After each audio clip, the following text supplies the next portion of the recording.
Olá, meus amores, tudo bom com vocês? Bom, vamos à nossa aula de hoje. Nós vamos conversar sobre o Egito Antigo.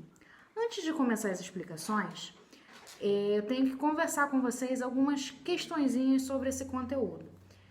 Bom, é uma outra civilização que nós vamos estar estudando. Estudamos a Mesopotâmia e agora nós vamos estudar o Egito Antigo. E é preciso fazer algumas considerações, porque quando estudamos a Mesopotâmia, falei para vocês que se a gente tentasse procurar a Mesopotâmia no mapa, a gente não iria encontrar, porque a Mesopotâmia atualmente ela não existe. Ao contrário do Egito, se vocês forem procurar no mapa, vocês vão achar o Egito no continente africano. Então, por isso que eu deixo bem claro que a gente está estudando o Egito Antigo. Então, as características que a gente vai ver no vídeo de hoje não são referentes ao Egito hoje, mas sim o Egito do período da Idade Antiga, tá bom, pessoal? Não façam essa confusão de achar que ainda hoje em dia existem faraós, que ainda existem múmias que são colocadas em pirâmides, tá bom, meus amores? Então, como eu falei para vocês, vamos estudar o Egito Antigo. E assim como outras civilizações, como a Mesopotâmia e outras que a gente vai estudar, o Egito ele se forma próximo a um rio, que é o Rio Nilo. Na Mesopotâmia a gente estudou e viu que foi os rios Tigres e Eufrates. No caso do Egito é o Rio Nilo. E o Rio Nilo ele vai ter uma importância dobrada para essa civilização. Por quê? Além de todas aquelas contribuições que os rios trazem para as sociedades, como ajuda na questão de tomar banho, do consumo de água, para a agricultura, o rio Nilo é muito importante para o Egito, porque o Egito fica numa região de deserto.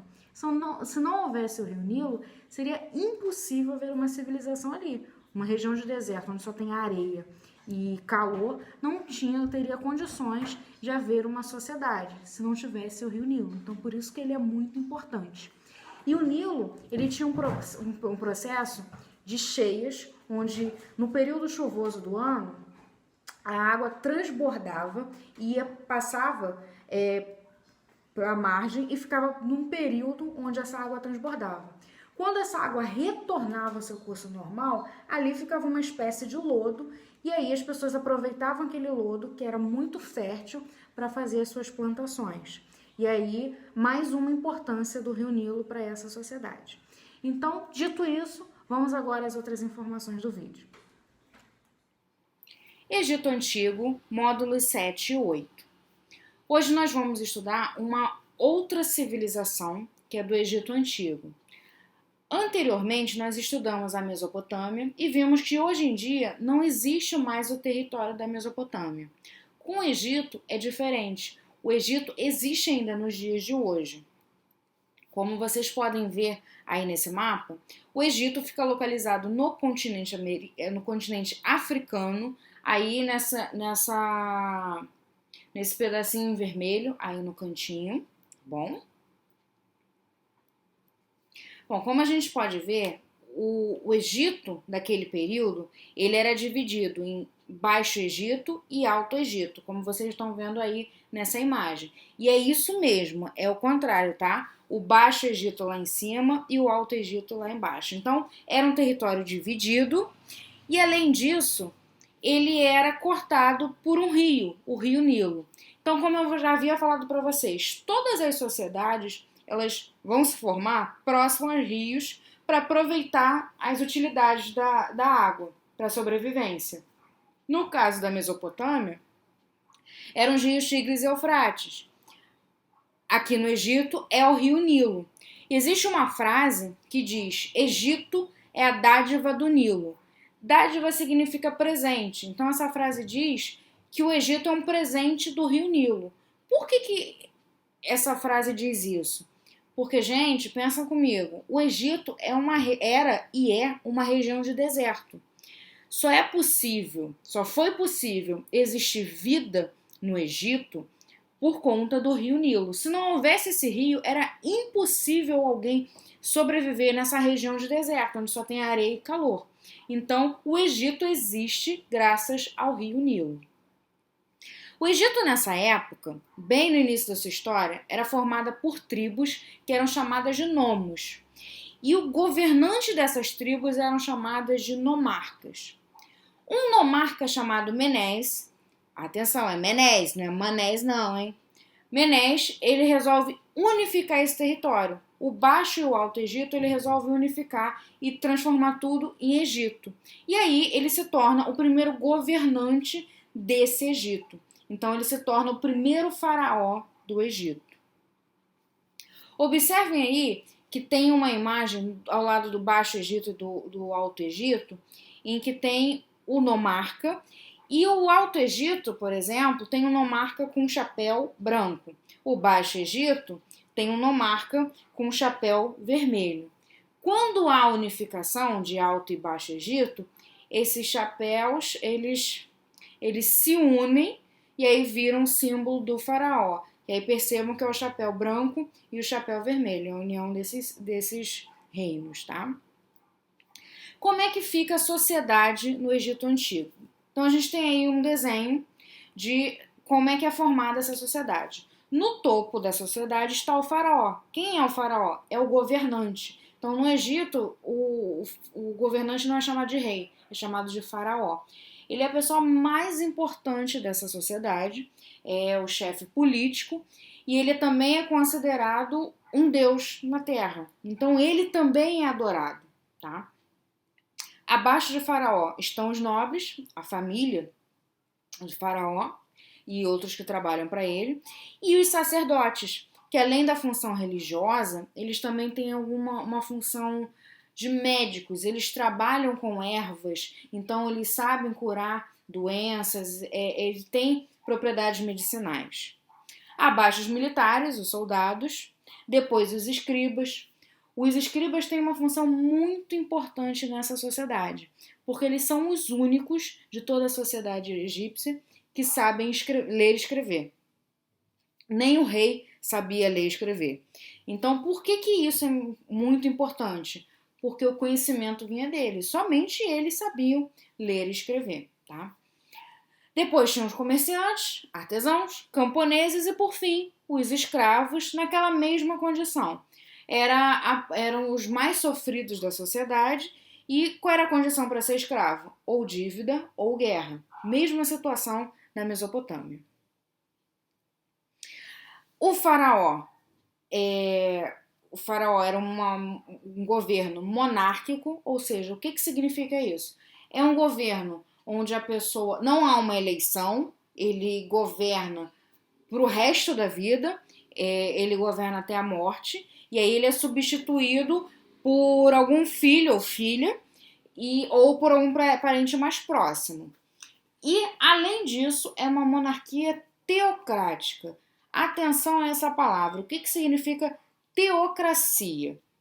Teo significa Deus. Cracia, governo. Então, é um governo de Deus. Ou seja, todo governo teocrático é um governo onde a religião também está envolvida. Faraó, além de ser chefe político, era chefe militar e chefe religioso também. Ele era um deus. Ele era adorado. Então, por isso que a gente tem um governo onde a religião está muito misturada. Todo governo onde tem a religião misturada é um governo teocrático. E essa é uma característica do governo do Egito. Mulheres poderiam governar, tá? O Egito vai ser uma das poucas civilizações que vão dar essa importância para a mulher ao ponto de permitir que elas governassem. A gente vai ver ao longo dos bimestres que as outras sociedades não davam esse prestígio para a mulher. Mas no Egito isso acontecia, até tiveram mulheres como faraó. Principais faraós: Menés, que foi o primeiro, Kelps, Khafre, Miquerinos, Amoses I, Tutmés III, Tutankhamon, é muito conhecido ele, ouve-se muito falar sobre as lendas de Tutankhamon, a maldição de Tutankhamon, mais à frente a gente vai falar sobre isso. E a Cleópatra.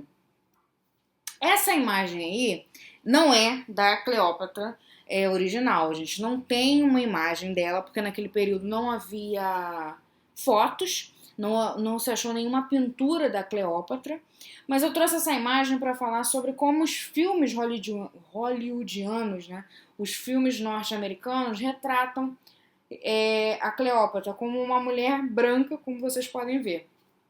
Mas se vocês prestarem atenção, o Egito fica numa região de deserto.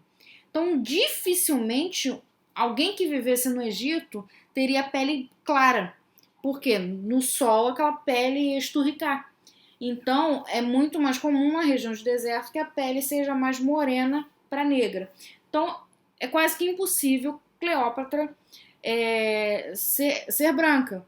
Então, o que é mais aceito é que Cleópatra tivesse uma pele mais morena para negra. Então, eu trouxe isso para vocês verem como por uma questão preconceituosa, como se uma negra não pudesse ter condições de chegar a um posto de governante, né? Então é uma visão preconceituosa que impede de chegar a esse raciocínio óbvio, que se uma região de deserto ela não poderia ter a pele tão branca.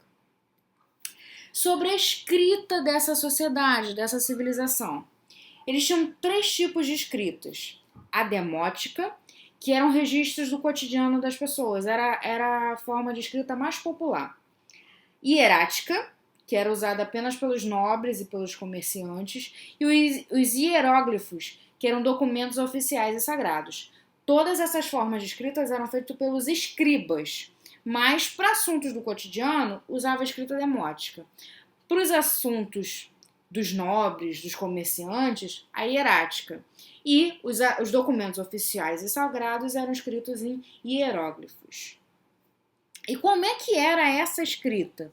Como vocês podem ver aí nessa imagem, era através de símbolos, não eram letras como o nosso alfabeto. Eram símbolos e diferente da escrita cuneiforme, por exemplo, que era feita onde? Em pedras de argila, as escritas no Egito eram feitas em papiro. O que é o papiro? É uma planta e a escrita era feita através da fibra dessa planta que transformava numa espécie de papel. Ainda não é o papel que a gente usa nos dias de hoje, o papel ainda não tinha sido inventado, mas eles fizeram o uso do papiro, que é uma planta e com a fibra dessa planta eles escreviam. É como se fosse, imagine, sabe aquela gaze que a gente usa em curativo, para botar curativo, que ela tem uma trama toda trançadinha? Era um pouco parecido com aquilo. Sobre a religião. Os egípcios, assim como os povos da Mesopotâmia, eram politeístas, ou seja, eles adoravam vários deuses. Viviam um sistema teocrático, como a gente já viu, que a forma de governo tem uma religião como base. Cada nomos tinha os seus próprios deuses, assim como era na Mesopotâmia. E como que era a representação desses deuses? Os deuses poderiam ser antropomórficos, zoomórficos ou antropozoomórficos. Meu Deus, professor, eu vou ter que gravar esses nomes, esses palavrões. Não, gente, não precisem se preocupar com esses nomes, mas eu quero que vocês entendam o que significa cada um deles. Então vamos por partes. O que são os deuses antropomórficos? A palavra mórfico significa forma, antropo, homem. Então são deuses representados na forma humana. Vocês podem ver aí como exemplo a deusa Ísis, que é deusa da maternidade e da fertilidade. Reparem que ela tem o formato de uma mulher, normal. Um outro exemplo, o deus Osíris, que era o deus associado ao rio Nilo e à agricultura. Representação, formato humano. Então é antropomórfica. Preciso gravar isso? Não, é só você saber representação de formato humano. Uma outra forma de representação é a zoomórfica. Mórfico, forma, zoo, animais. Então são deuses representados em forma animal. Um exemplo aí, a deusa Basté, que era a deusa da fertilidade e protetora das grávidas, que era uma gata. Então aí você não tem características humanas, é um animal. Os gatos eram adorados no Egito, eles eram considerados divindade por conta da deusa Basté.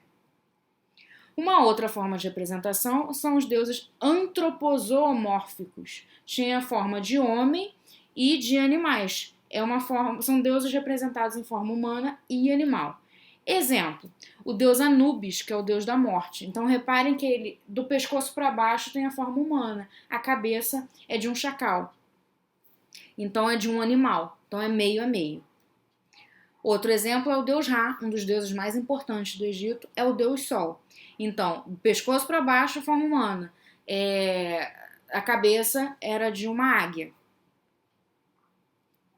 E a gente tem um mito de Maat. A deusa Maat era a deusa da justiça e do equilíbrio do mundo. Havia um mito cerca dessa deusa que dizia o seguinte: quando as pessoas morriam, a sua alma ia para um julgamento.